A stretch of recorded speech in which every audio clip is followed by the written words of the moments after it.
Hermanos, que el Señor les bendiga en esta mañana. Queremos invitarle a que podamos cantar juntos con nosotros y ustedes desde sus hogares, que puedan bendecir el nombre del Señor.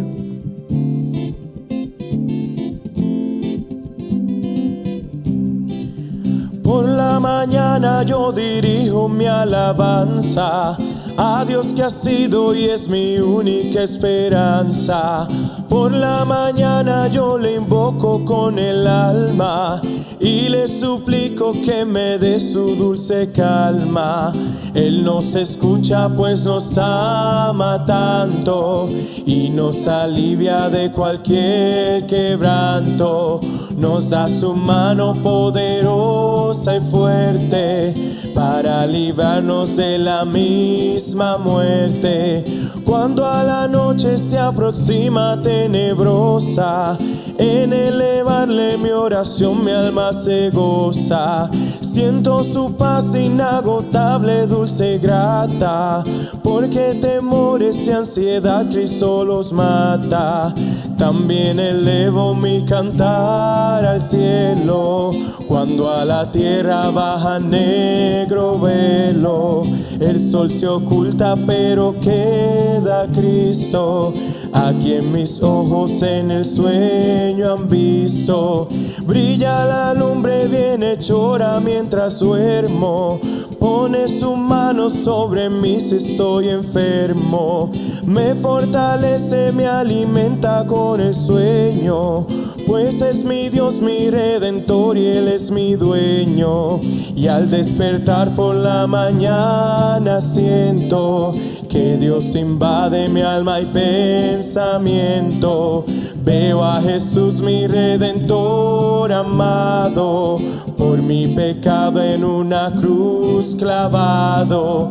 Veo su sangre en sus manos que ha brotado. Veo la sangre borbotando en un costado. Una corona con espinas en su frente, la multitud escarneciéndole insolente. Pero qué dicha cuando al cielo sube, lleno de gloria y majestuosa nube. Pero qué dicha cuando al cielo sube, lleno de gloria y majestuosa nube.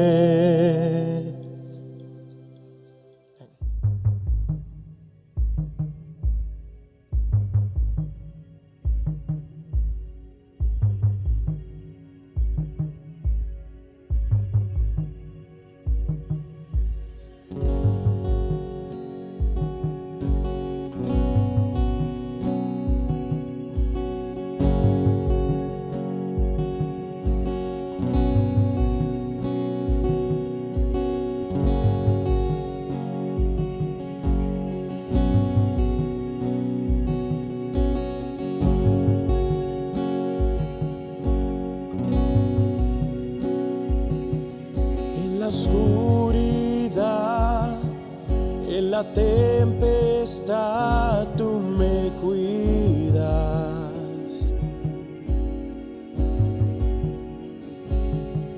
En dificultad me levantaré en tu gracia. Por el fuego andaré y no me quemaré. Tu espíritu aviva mi alma. A la cruz miraré, mi temor dejaré. En la luz de tu gracia, Señor, lo que seco y muerto está, tú levantas con poder y restauras las ruinas. Dios, por siempre eres Rey. Mi refugio encuentro en la sombra de tu amor. Siempre quiero adorarte y amarte, Señor. Aún en el dolor, mi esperanza está en tu promesa.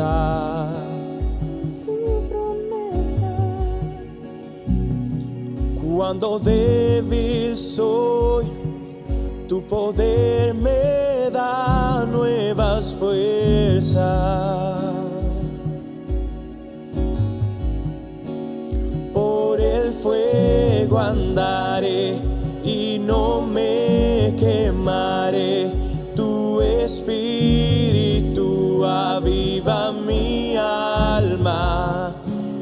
A la cruz miraré, mi temor dejaré en la luz de tu gracia, Señor. Lo que seco y muerto está, tú levantas con poder y restauras las ruinas. Dios, por siempre eres Rey. Mi refugio encuentro en la sombra de tu amor. Siempre quiero adorarte y amarte, Señor. Lo que seco y muerto está, tú levantas con poder y restauras las ruinas. Dios, por siempre eres Rey. Mi refugio encuentro en la sombra de tu amor. Siempre quiero adorarte y amarte, Señor.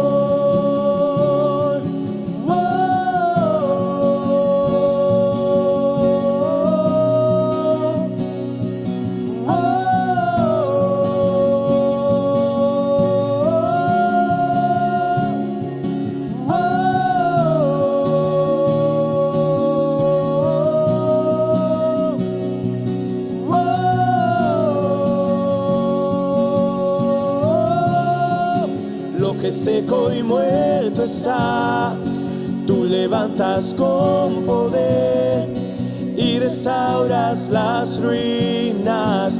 Dios, por siempre eres Rey. Mi refugio encuentro en la sombra de tu amor. Siempre quiero adorarte y amarte, Señor. Lo que seco y muerto está, tú levantas con poder y restauras las ruinas. Dios, por siempre eres Rey. Mi refugio encuentro en la sombra de tu amor. Siempre quiero adorarte y amarte, Señor.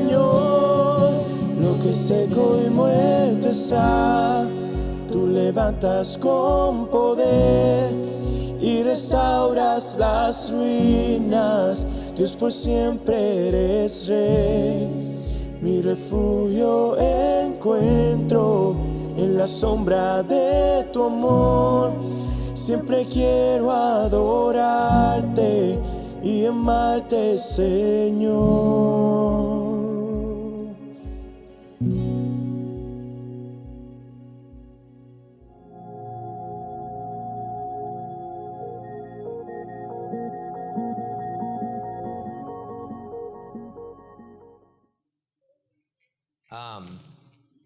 Yo quiero invitarles al libro de Mateo, capítulo 5. Vamos a leer un pasaje que hemos estudiado anteriormente, lo hemos visto anteriormente, hemos dialogado sobre este pasaje. Vamos a ver el texto correspondiente a las bienaventuranzas. La razón por la que vamos a hablar de este texto es por la correspondencia que tiene con los temas que hemos estado tratando en estos días sobre el quebrantamiento. Le mencioné la semana pasada el libro de Nancy Leigh DeMoss que se llama a sí mismo Quebrantamiento, donde una de las definiciones que ella da es esa pobreza espiritual. Hay mención también, algunos que saben un poquito de inglés, cuando una persona está en olla en inglés, dice estoy quebrantado, estoy roto, no tengo nada.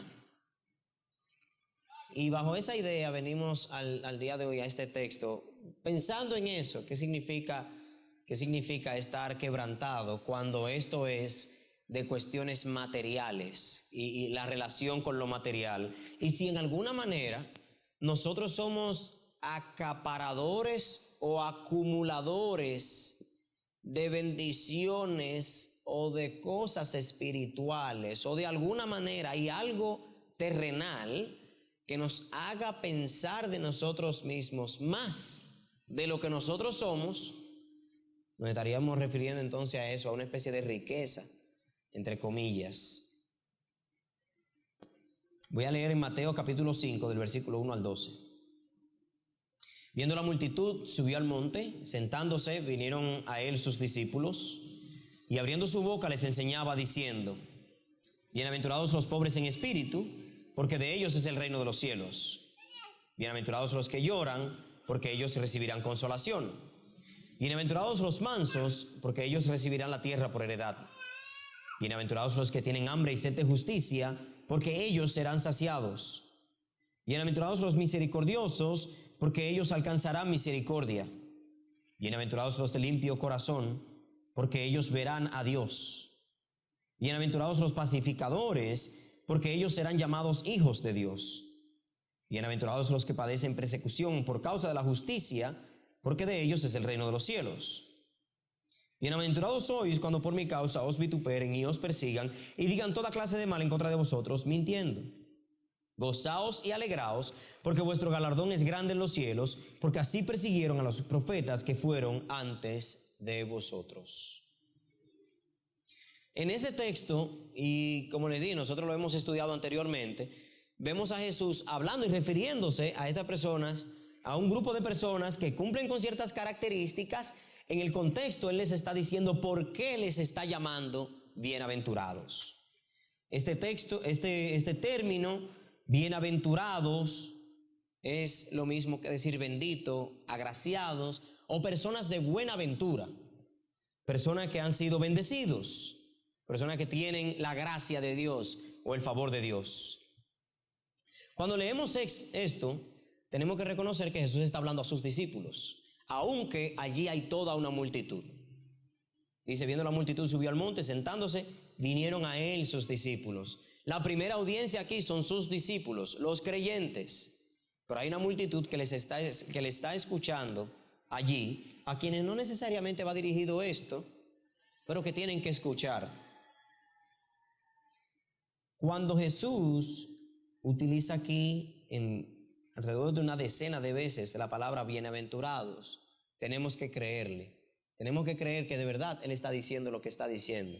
Que si Él dice bienaventurados, no le queda otra cosa que ser bienaventurado. Que no pongamos en duda la palabra de Dios. Yo no sé a cuántos de ustedes en alguna ocasión le han dicho, tú sí estás bien, porque estudias en una determinada universidad, porque estás en una determinada relación, porque la persona por una manera u otra tiene un dinero, recibió una herencia, se compró un vehículo, y vemos bendiciones materiales, y uno, hasta como creyente, se acerca al otro y dice, tú sí estás bien. Y lo que estamos diciendo es, tú eres bienaventurado por tus padres, por la carrera académica, porque te graduaste en solo 3 años y pico, porque ya tienes un sueldo, porque fuiste nombrado por el gobierno. Tú sí estás bien, qué bienaventurado eres. Aquí lo está utilizando Jesús, el creador del universo, está diciendo ahora, ustedes están bien, ustedes son bienaventurados, ustedes tienen el favor de Dios, ustedes están experimentando la gracia de Dios, ustedes están bien de bien. Y como les dije, tenemos que hacer nada más que creerle. Pero la primera bienaventuranza, a mi entender, usted puede diferir y no hay problema, es lo que crea como una especie de base para las otras bienaventuranzas. Es decir, las demás bienaventuranzas no están divorciadas de esa primera bienaventuranza, sino que vienen siendo derivadas o características de la primera. Y me tomo el atrevimiento de decir esto porque la razón por la que los pobres en espíritu, en el versículo 3, son bienaventurados es porque de ellos es el reino de los cielos. Si usted observa, ¿verdad? Para que veamos la construcción de la bienaventuranza. Jesús dice, ustedes son benditos, ustedes son bienaventurados, ustedes tienen la buena ventura, ustedes tienen buena suerte, como diríamos en dominicano, porque de ustedes es el reino de los cielos. Y al final, Si observan en el verso 10, algo que pareciera completamente divorciado, Jesús dice: bienaventurados los que padecen persecución por causa de la justicia, y la razón por la que quienes son perseguidos son bendecidos es por la misma razón por la que los pobres en espíritu son bendecidos, y es que de ellos es el reino de los cielos. Por eso me tomo el atrevimiento de decir que los que lloran, los mansos, los misericordiosos, los que tienen hambre y sed de justicia, los de limpio corazón, los pacificadores, todos tienen características de alguien que es pobre en espíritu. Es decir, una persona pobre en espíritu va a manifestar las otras características que Jesús está mencionando aquí. Hay diferentes personas que piensan diferente y dicen: no, cada bienaventuranza es individual por sí sola. Yo les estoy diciendo que, a mi entender, todas estas bienaventuranzas son derivadas de la pobreza en espíritu. Y habiendo dicho eso, yo quiero dedicarme un poco de tiempo en ese versículo 3, explicar lo que es esa pobreza en espíritu. Vamos a ver el carácter de una persona que es pobre en espíritu, viendo las demás bienaventuranzas. Y por último, quiero cerrar entonces hablando de lo que es ese contraste de ser rico y ser pobre, pero en términos espirituales. Versículo 3 nos dice entonces tácitamente: bienaventurados los pobres en espíritu, porque de ellos es el reino de los cielos. Y habiendo visto, ¿verdad?, la razón, el hecho de que Jesús los llama bienaventurados, veamos entonces qué quiere decir esto de pobre en espíritu. Un término un tanto complicado, y digo complicado porque pudiera presentarse confuso con otros versos que vamos a ver más adelante en el libro de Apocalipsis. ¿Quiénes son los pobres en espíritu? ¿Por qué querría alguno de nosotros ser pobre en espíritu?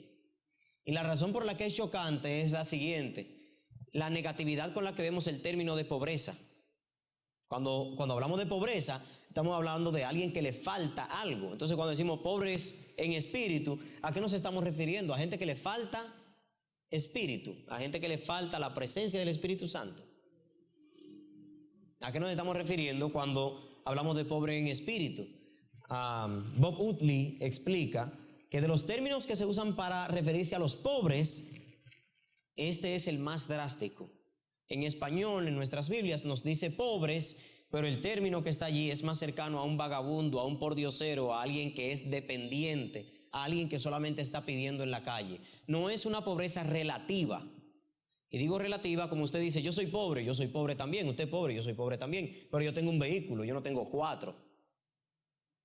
Entonces uno puede decir: bueno, yo soy pobre porque lo que tengo es una casita, no tengo un penthouse. No puedo compararme con los ricos, con los tutumpotes, como uno dice, no tengo. Por tanto soy pobre. Pero nuestra pobreza es relativa, porque yo me estoy comparando con los que tienen.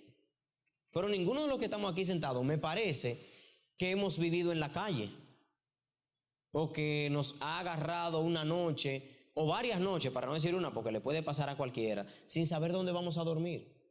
No es como que estamos cargando fundas como hemos visto personas en la calle. No es que estamos pidiendo dinero en la puerta de un banco o de un supermercado. No estamos en esa condición. Por eso te ves que cuando decimos somos pobres relativamente hablando. Hoy sí, yo soy pobre, pero en comparación con otro. Pero si yo doy vuelta atrás, hay otras personas que están en peores condiciones que yo. Entonces yo no soy tan pobre como yo creo. Y cuando el texto aquí nos dice bienaventurados los pobres en espíritu, no está hablando de un pobre relativo.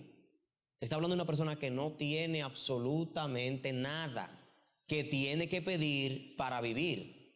Ese es el término que está ahí de pobre. Que vamos a ver pobre en su Biblia. En mi Biblia va a decir pobre, pero para que usted sepa, cuando leemos allí pobre, estamos hablando de un término de vagabundo, de pordiosero, de una persona que clama, que pide, que no tiene para comer, que si no come se va a morir, que si no le dan una ropa no tiene con qué vestirse, que si no le dan albergue no tiene dónde dormir. Eso es este pobre que está aquí en el versículo 3. Y viéndolo de esa manera, entonces tenemos que concebir qué sería entonces un pobre en espíritu.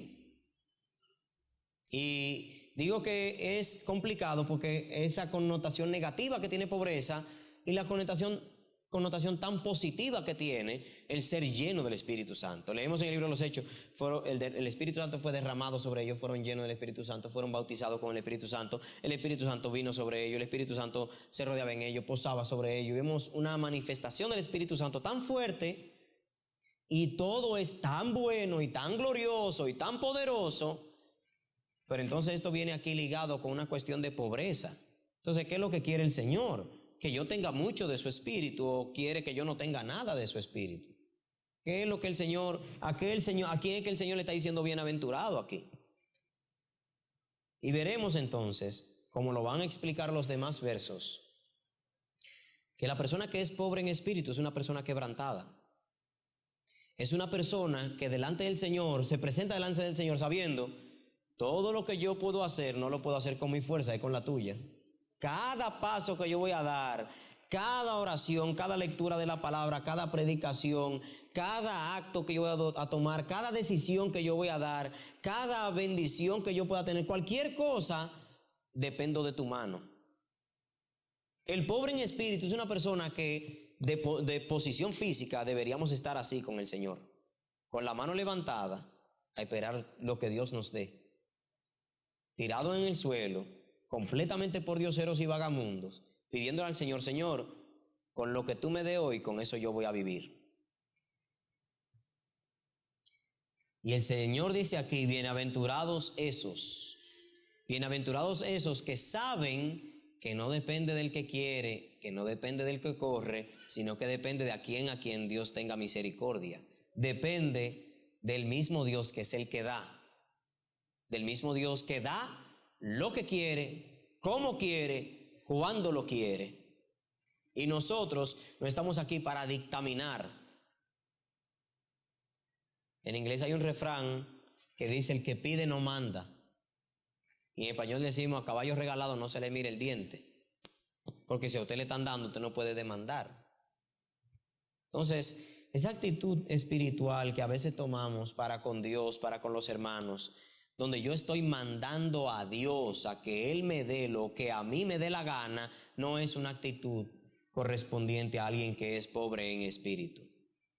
Cuando de alguna manera logramos algo y me achaco yo la gloria, eso no es una actitud de alguien que se corresponde con alguien que es pobre en espíritu. Y veamos entonces las siguientes bienaventuranzas para que ustedes vean entonces cómo esa pobreza de espíritu, ese clamar a Dios constantemente por sus fuerzas, por su bendición, por su gracia, se hace necesario para poder cumplir con todas las cosas que están aquí. Primero, nos dice: bienaventurados los que lloran. Y bueno, toda la bienaventuranza tiene esta construcción: bienaventurados la persona y la razón. ¿Verdad? Bienaventurados las personas son los que lloran, y la razón es porque ellos recibirán consolación. ¿Por qué lloran este grupo de personas? Porque es consciente de que no tiene en sí mismo lo que necesita para el diario vivir. Tiene que clamar, tiene que llorar. Es una persona que llora. Correspondiéndolo con el tema que nosotros estamos tratando, deberíamos pensar en una persona que llora por su propio quebrantamiento. Una persona que llora porque de verdad o no estamos bien con Dios, o podríamos estar dando más de Dios, o porque, como veremos ahora, reconozco mi altanería delante de Dios y cómo yo me he atribuido muchas cosas que tengo a mi propia cuenta, a mi propio esfuerzo y no a Dios que lo ha dado. Y al reconocer eso, entonces yo debería venir a la presencia de Dios llorando, de verdad en lloro. Y a esas personas que de verdad en arrepentimiento vienen delante de Dios llorando, son aquellos que de parte de Dios recibirán la consolación. Esa consolación que da el Señor, donde Él de verdad ministra nuestras almas y ministra nuestro espíritu y nos hace saber que nos sentimos bien. Piense en el pordiosero que no tiene para comer, que extiende la mano y pide: dame algo para comer hoy, y recibe el dinero. ¿Cuánto consuelo? Si usted quiere, sigue pidiendo, pero ya usted tiene el dinero suficiente para ir a comprar el plato de comida y sostenerse el día de hoy. Ese consuelo, el consuelo de que al menos hoy podré, hoy llegaré a la noche, hoy por lo menos yo sé que de comida hoy no me voy a morir. Quizá me falta el techo, me falta tener alguna otra cosa, me falta una manta, una cobija, una sábana, pero ya por lo menos tengo el alimento. La persona que llora delante de Dios tiene la promesa de Dios que recibirá consolación. La persona que va delante de Dios y le clama, Señor, perdóname por mis pecados, tiene la promesa de parte de Dios de que recibirá consuelo y perdón de sus pecados. La palabra de Dios nos dice: en un corazón contrito y humillado Dios no lo rechaza. Nos dice el verso 5, bienaventurados los mansos, porque ellos recibirán la tierra por heredad. No quiero abundarles mucho en ese en particular, pero ¿qué significa ser manso? En mi familia, ¿qué significa ser manso en la discusión con la pareja? ¿Qué significa ser manso en la discusión en la escuela, con el profesor, con el jefe? ¿Qué significa ser manso cuando tenemos que tener disputas porque los bienes que están a la disposición son limitados? ¿Cómo actúan los mansos? Dice el verso 5 que la razón por la cual los mansos serán bienaventurados es porque recibirán la tierra por heredad. Yo creo que yo a algunos de ustedes le he contado la crianza con mi mamá, que no era cristiana y que en un momento determinado le acuñaba mi falta de sangre, como ella le decía, al evangelio. A ti te falta plomo, te falta sangre, tú como que eres como bobo, tonto, medio. Y ella decía que eso era el evangelio. Y uno se pone a pensar, por ejemplo, una de las grandes cosas que sufren los mansos, niños, jóvenes, adultos, cualquier cosa, es que pierden. El manso pierde.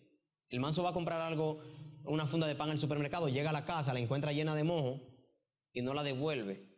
Porque, o cuando va a devolverla, dicen, pero ya usted la abrió. Usted tiene dos opciones, ¿verdad? Te arma un pleito o usted es manso. Si soy manso, voy a perder.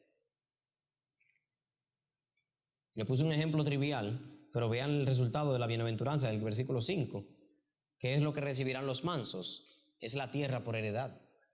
Si en alguna razón mi falta de mansedumbre es por los recursos, yo tengo que reconocer que el manso recibirá la tierra por heredad. Habrá plenitud de recursos, mucho más recursos que lo que imaginamos.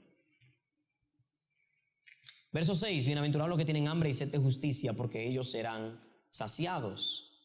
Nadie más que un pordiosero puede tener más hambre y sed de justicia.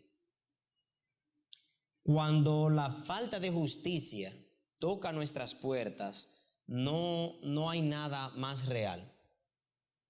A una persona lo pueden atracar. Atracaron a fulano. Usted no lo siente igual que cuando le atracan a usted a su familiar y usted siente ese sentido de impotencia sobre usted. Cuando usted sabe que se cometió una injusticia.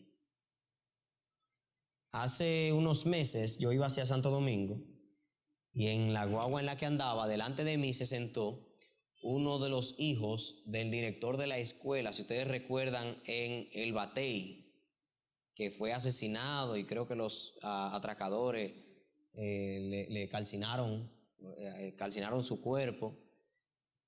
Ese día yo iba en la guagua y delante de mí iba uno de los hijos de ese señor. Y él estaba hablando con uno de sus hermanos por teléfono. Parece que él vive en la capital o algo, pero estaba hablando con uno de sus hermanos por teléfono. Yo conozco el caso porque los perpetradores eran de allá de la Florida. Entonces uno conocía el caso y yo oigo que él va hablando por teléfono y de las cosas que va diciendo entonces, está diciendo, lo declararon inocente a esa gente, no le pusieron ese asunto. Libertad llana y simple, y hubo toda una conversación sobre eso. Pero yo lo estoy escuchando a él y él está quebrantado en llanto y llorando y va gritando en la guagua. Y todo el que está ahí lo está escuchando y conocemos toda la historia, pero estamos viendo a este muchacho que va sentado allí en la guagua y va llorando y clamando. Pero yo no sentí el mismo dolor que él. Yo sé que es una injusticia. Yo conocí muchos de esos muchachos que son perpetradores de esos crímenes. Tony sabe quiénes eran. Nosotros vimos muchas personas cercanas a unos que sufrieron, que les robaron los motores, que les robaron los animales, que violaron a alguna de sus mujeres y de repente decir, están libres. Y que ese fue uno de los casos que cometieron. Para mí es una injusticia, pero no fue contra mí. Yo no me duelo igual por la falta de justicia cuando es sobre mí que cuando es sobre otro. es una pecaminosidad humana. Y el Señor está diciendo aquí, bienaventurados esos que tienen hambre y sed de justicia. Fíjense que no dice bienaventurados los que buscan la justicia, bienaventurados los que encuentran la justicia, bienaventurados los que persiguen la justicia. No, dice bienaventurados aquellos que están pasando hambre, deseando ver que se ejecute la justicia. En el libro de Amós leemos: el Señor no acepta sacrificio, pero declara que corra la justicia como ríos, que sus juicios corran como fuentes. El Señor tiene un amor por la justicia y el creyente debe tener un amor por la justicia. Sin embargo, aquí la consecuencia que está diciendo aquí, la razón por la que son bienaventurados es que serán saciados. Hace días un hermano me comentaba la situación de algunos haitianos que trabajan aquí en las construcciones. Él me decía, haitianos que vienen ilegales al país, están trabajando en el lugar de construcción, ¿verdad? De por sí ya eso tiene un sinnúmero de violaciones a los estatutos de la ley de trabajo. Pero entonces cuando llega el sábado que tienen que pagarle la semana, entonces el jefe viene y le dice: yo no te voy a pagar, vete así o te llamo a migración. Y tienen que irse sin cobrar. Y no hay manera entonces de ellos ahora ir a pagar todos los fiados que hicieron en el colmado. No hay con qué comer esa semana. El caso en particular que me decía, los trabajadores, después de que el jefe le dice: vete o te llamo a migración, y le deja 1 y 2 semanas sin pagar, entonces después cuando viene a trabajar le paga 1 semana más. Entonces tienen el trabajo, pero no cobran. Independientemente del asunto legales que hay en todo esto, hasta qué punto es sano que tú tengas una persona trabajándote toda una semana o varias personas trabajando de toda una semana y tú no le pagues menos del salario mínimo que tú te has comprometido a pagar. ¿Es o no es una injusticia? Pero a ti no te duele y a mí no me duele porque yo no estoy en esa condición. Yo no estoy trabajando y echando días atento a si me van a pagar el sábado. No es nuestra condición. No nos duele igual. No tenemos hambre y sed por esa justicia porque no estoy ahí. Sin embargo, el Señor está diciendo aquí: bienaventurados los que sí tienen esta hambre y sed de justicia, porque ellos serán saciados. Está diciendo: bienaventurados los misericordiosos, porque ellos recibirán misericordia, la práctica de la misericordia. Bienaventurados los de limpio corazón, porque ellos verán a Dios. Esta limpieza de corazón no es la limpieza que nosotros entendemos así a lo aéreo de: oye, soy limpio de corazón. Una persona limpia de corazón, una persona puro de corazón. Una persona limpio de corazón es aquel que ha sido justificado por la sangre de Cristo, cuyo corazón ha sido sanado, que ha sido limpiado, que ha sido transformado. Esas personas tienen la promesa de parte del Señor de que verán a Dios. Pero la persona que ha sido transformado por la sangre de Cristo es una persona que está completamente dependiente del mismo Cristo que le salvó. El verso 9 creo que presenta una de las bienaventuranzas más difíciles y en la cual tenemos que ser pobres en espíritu. Dice: bienaventurados los pacificadores, porque ellos serán llamados hijos de Dios. Bienaventurados los pacificadores, o la versión de las Américas dice: bienaventurados los que buscan la paz. Bienaventurados aquellos que, pudiendo armar un pleito, buscan el que se forme la paz, buscan el que se perdonen las partes, busca el que haya una reconciliación. Bienaventurados aquellos que son, como dice Pablo en 2 de Corintios, aquellos que son ministros de reconciliación. Yo creo que no hay otro asunto en el cual necesitemos ser pobres en espíritu más que la cuestión de la búsqueda de la paz, que tiene mucho que ver con lo del conflicto y el perdón. Porque como ustedes todos saben, llega un momento donde uno es ofendido, la palabra de Dios te manda a perdonar y tú no sientes eso en tu corazón. No hay. Nos da la misma Biblia la advertencia de ser hipócritas, de cuidado, si tú perdonas y es de la boca para afuera, pero dentro de tu corazón todavía está guardando raíces de amargura. Cuidado con eso, ¿verdad?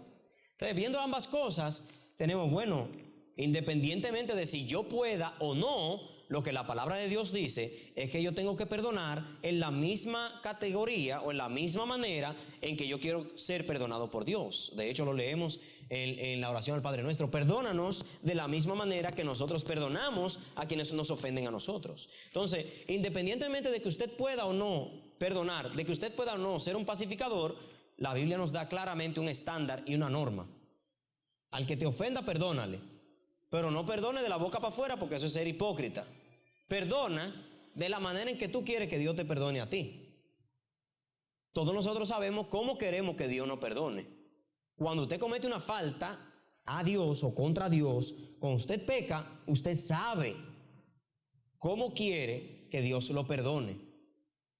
De eso no somos ignorantes, Cuando tú cometes una falta contra otra persona, en tu mente tú sabes cómo es que tú quieres que te perdonen a ti. Tú sabes, tú tienes el estándar, está ahí. Dios nos lo ha puesto. Parte de su gracia común, Dios nos ha puesto a nosotros. Este es el estándar. Dios lo ha dicho en su palabra. Padre, perdónanos de la misma manera que nosotros perdonamos a los que nos ofenden. Perdona nuestras deudas de la misma manera que nosotros le perdonamos las deudas a los demás. El estándar está ahí. La pregunta está entonces de si yo quiero ahora perdonar con ese mismo estándar. Y la realidad es que casi todo ser humano tiene que decir, con mi propia fuerza yo no puedo. Porque en mi mente está el recuerdo, en mi mente se queda la desconfianza, en mi mente se queda el patrón, en mi mente se queda las experiencias vividas, en mi mente se queda todo eso. Yo no puedo perdonar como quiero ser perdonado. Yo tengo el estándar de cómo quiero ser perdonado, pero yo no tengo en mí lo que se necesita para perdonar con el mismo nivel y con el mismo estándar. ¿Y qué otra cosa refleja más que la pobreza en espíritu que eso mismo? ¿A quién tenemos que acudir para que nos dé de su espíritu para poder hacer exactamente aquello que nosotros no somos capaces de hacer por nuestra propia cuenta? Reconocer, Señor, yo no puedo. Yo no puedo. Es como el pordiosero que dice, yo no tengo nada para comer hoy, pero me quiero quedar así. Yo no sé qué voy a comer hoy en la noche, son las 10 de la mañana, no tengo para comer hoy, no tengo nada para cenar, pero no voy a pedir. Así de ridículo suena aquel que sabe que no tiene un corazón para perdonar, pero tampoco le clama a Dios por la fuerza para poder hacerlo. Cuando una persona no puede crear o buscar la paz, pero tampoco acude al Señor que da las fuerzas para que busque la paz. Bienaventurados, dice el verso 10, aquellos que padecen persecución a causa de la justicia. Una vez más, vimos en el verso 6, los que tienen hambre y sed de justicia. Pero recuerden ahora, no es tener solamente hambre y sed, es que usted va a actuar conforme a la justicia. Y por buscar conforme a la justicia, usted sufrirá persecución. Y yo una de las cosas que creo es que como cristianos tenemos que sufrir persecución. Jesús la prometió, Jesús dijo que vendría, Jesús dijo que la tendríamos, Jesús dijo que seríamos perseguidos. Por tanto, lo normal no es que no seamos perseguidos, lo normal es que seamos perseguidos. Lo normal es que cada día tengamos que luchar por nuestra vida espiritual, por nuestro cuerpo físico, por nuestros valores cristianos, que tengamos que luchar por eso. Eso es lo normal, eso es lo que Jesús prometió. Alguien decía por ahí, bueno, si tú no estás siendo perseguido, tienes que revisarte. A veces vivimos en países que son tan bonitos como lo que estamos viviendo nosotros ahora, donde hay tantas libertades y estamos viviendo muy mediocremente el evangelio. Precisamente porque no estamos siendo perseguidos. Les voy a dar un ejemplo que no está en mis apuntes para que ustedes vean. Nos reunimos martes las damas, miércoles estudio bíblico, jueves los caballeros, viernes hay una reunión que usted va allí, que usted visita al hermano aquí, el sábado los jóvenes, domingo en la mañana, domingo en la noche. Estamos valorando toda la libertad que nos permite el Señor de reunirnos. Pero de repente viene un virus, viene una orden del gobierno y viene un asunto y todas las iglesias tienen que estar cerradas. Miren a ver lo que ustedes hacen, cultos por Zoom, por YouTube. Usted no puede congregarse con sus hermanos, entonces después estamos deseando volver a reunirnos. Pero teníamos que sufrir algún chin de persecución para que por lo menos nos interesáramos en orar con nuestra familia en nuestros hogares. A llamar a un hermano por teléfono y saber cómo está. A velar por los demás. El Señor tuvo que cerrarnos la puerta para que actuáramos en base a cómo estábamos. De alguna u otra manera nos creíamos independientes. Sin embargo, yo sé que muchos de ustedes clamaron al Señor por el momento en que pudiéramos abrir otra vez nuestras puertas y poder reunirnos una vez más todos juntos y cantar juntos y escuchar la palabra de Dios de manera presencial y no delante de una computadora. Pero valorémoslo. Por la causa del Señor sufriremos persecución, y por la causa del Señor, verso 11, sufriremos vituperios y sufriremos persecución y sufriremos toda clase de mal. El Señor termina diciéndonos aquí en el verso 12, gócense y alégrense, porque el galardón que ustedes van a recibir es grande en los cielos. Esto debe ser motivo de gozo y de alegría. Ninguna de las cosas que están aquí se ven bien al principio. Llorar no es bueno, ser pobre no es bueno, ser manso no es bueno, tener hambre no es bueno, ser misericordioso implica que yo tengo que perdonar y que tengo que hacer misericordia a veces con quien yo no quiero. Eso tampoco es bueno. Buscar la paz, esa limpieza de corazón, primero y después buscar la paz. Ninguna de estas cosas a principio parecen tan bien como nosotros pensamos ver. Pero el Señor está diciendo aquí, gócense y alégrense, porque si ustedes son esto, si ustedes son pobres en espíritu, el galardón que ustedes van a recibir en los cielos es grande. Jesús está diciendo aquí, ustedes que son pobres, gócense y alégrense, porque si tú eres pobre, entonces significa que serás rico. Ya yo quiero invitarles, para cerrar, vayan a sus Biblias. En el libro de Apocalipsis, capítulo 2. Quiero que veamos en la misma palabra de Dios este contraste. En 2 versículos, para ya culminar esto, que nos habla de esta riqueza y esta pobreza, esta riqueza material, esta riqueza espiritual, esta pobreza espiritual, esta riqueza espiritual que componen, que hacen con nosotros y cómo se ven en un grupo de personas cuando este contraste que Cristo está haciendo en Mateo capítulo 5 lo vemos de manera real. Apocalipsis capítulo 2, el mensaje a Esmirna a partir del verso 8 hasta el verso 11. Escuchen lo que el Señor habla al ángel, al mensajero que está allí en Esmirna. Le dice: escribe al ángel que está en la iglesia de Esmirna, el primero y el postrero, el que estuvo muerto y ahora vive, dice esto: yo conozco tus obras y tu tribulación. Vamos leyendo despacio, ¿verdad? El Señor conoce sus obras y conoce su tribulación. ¿Y qué conoce también de Esmirna? Su pobreza.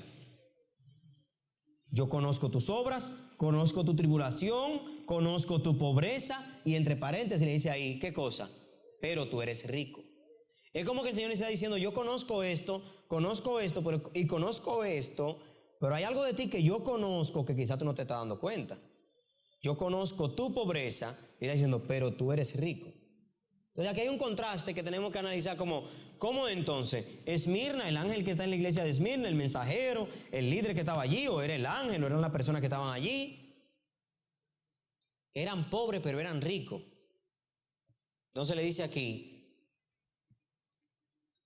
y la blasfemia de los que dicen ser judíos y no lo son, sino sinagoga de Satanás. No temas en nada de lo que vas a padecer. He aquí el diablo echará a alguno de vosotros en la cárcel para que seáis probados y tendréis tribulación por 10 días. Sé fiel hasta la muerte y yo te daré la corona de la vida. El que tiene oído, oiga lo que el Espíritu dice a las iglesias. El que venciere no sufrirá el daño de la segunda muerte. El mensaje a Esmirna es un mensaje de que ustedes van a sufrir persecución, ustedes van a seguir sufriendo tribulación, sobre ustedes vienen cosas malas. Tengan presente que a pesar de toda la pobreza, yo sé que ustedes son ricos. Hay una pobreza allí que parece ser material, hay una pobreza allí que pudiera transmitirse a lo mismo que estamos hablando de espiritual, de que tiene que depender del Señor en todo momento, precisamente por lo que le está diciendo. Dentro de ellos hay judíos blasfemos que se dicen ser cristianos y no lo son, y no son otra cosa que una sinagoga del diablo dentro de la misma iglesia.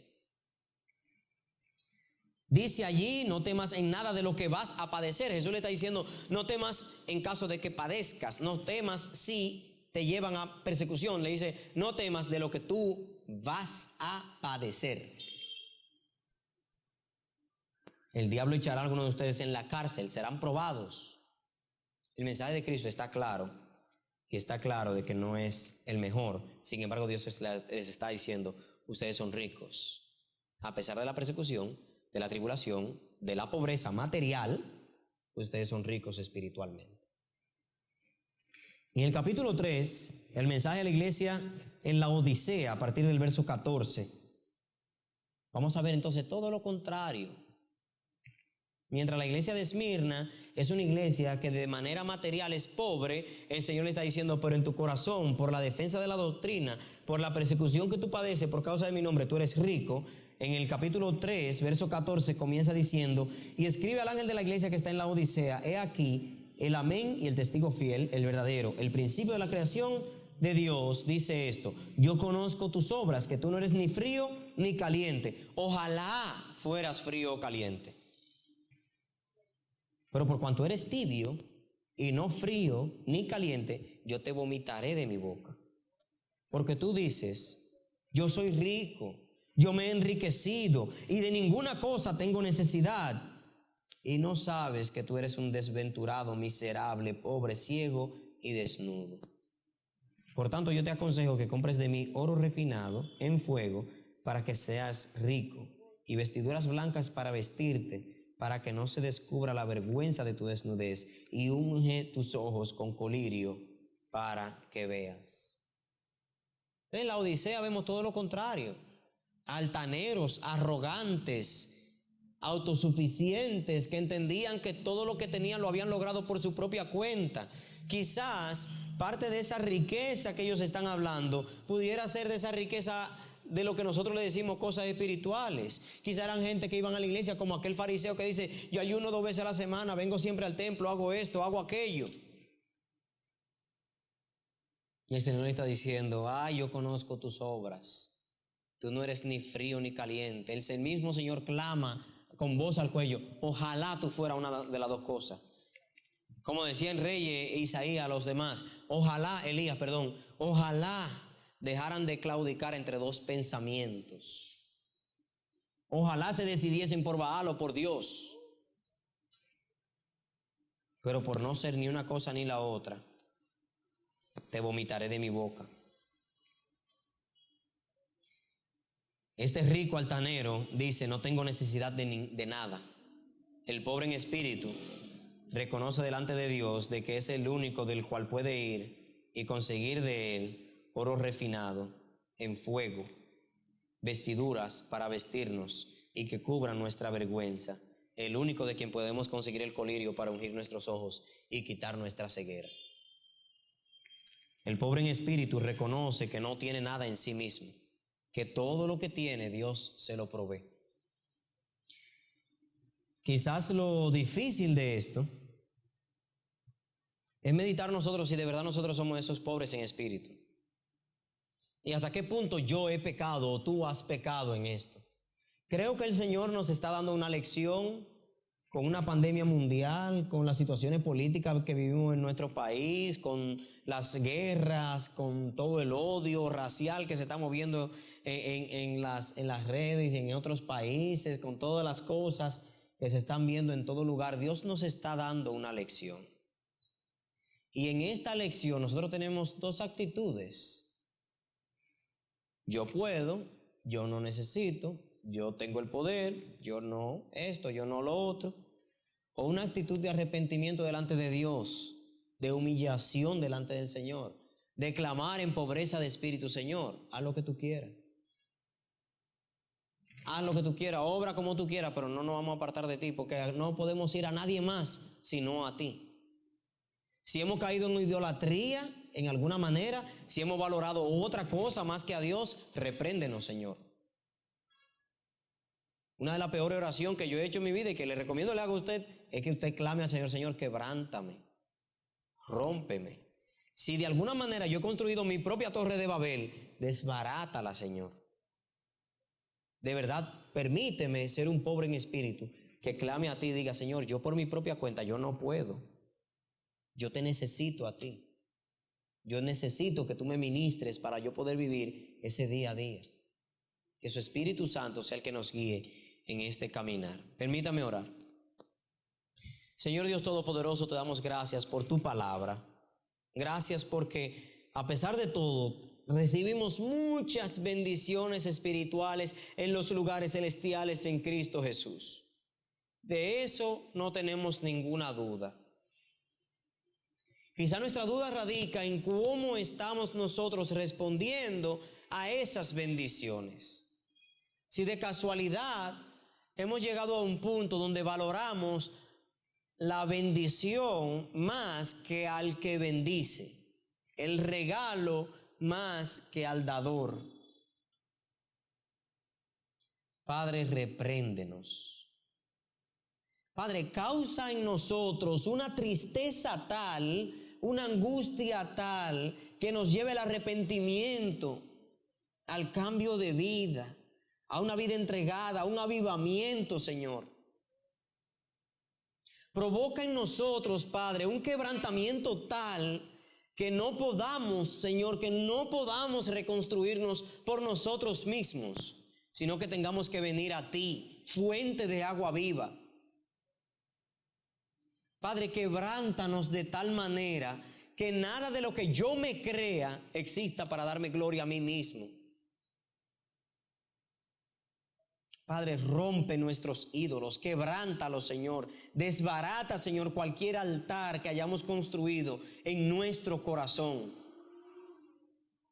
Y glorifícate tú, oh Dios. Gracias, Padre, por tus palabras. Entendemos, Padre, como hemos leído en las Escrituras, que tú has hablado fuertemente a mi vida y a muchos de los que estamos aquí, de ser quebrantados, de ser dolidos, de estar angustiados, de estar temerosos delante de tu presencia, reconociendo nuestro mal, reconociendo nuestro pecado y en esta ocasión reconociendo nuestra pobreza de espíritu. Que no podemos pasar un día sin clamar a ti, levantar las manos y pedirte, dame, Señor, el pan de cada día. Señor Dios Todopoderoso, ahora yo te pido que eso cause, como escribe Pablo en 2 de Corintios, esa tristeza según Dios, no una tristeza mundana, no la tristeza de Judas, no la tristeza que nos lleva al mal y a pecado, no la tristeza que nos llena de culpa, no la tristeza que duda de tu salvación, ni de tu justificación, no es la tristeza que duda de tu poder, sino la tristeza verdadera, la tristeza que reconoce que nosotros somos malos, que tú eres bueno y que tú eres el único que nos puede transformar. Pon en nosotros, oh Dios, esa tristeza según tu corazón. Te lo pedimos, Padre, en el nombre de Jesús. Amén.